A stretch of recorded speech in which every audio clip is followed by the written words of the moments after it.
Ouviram pedir pra ficar em casa, mas em casa o povo não quer mais ficar.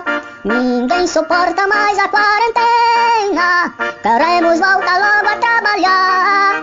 Triste essa situação, cada dia fico mais endividado. Falta dinheiro, falta o pão, e eu não tenho mais aonde comprar fiado. Jesus amado, idolatrado, salve, salve. O Brasil inteiro está clamando, não deixa nossa fé esfraquecer. O corona e a fome se alastrando, Senhor, não deixe o teu povo morrer. Peço aos prefeitos e governadores, se sensibilizem com as nossas dores. O Brasil precisa de união e entendimento. Vamos deixar as brigas pra outro momento.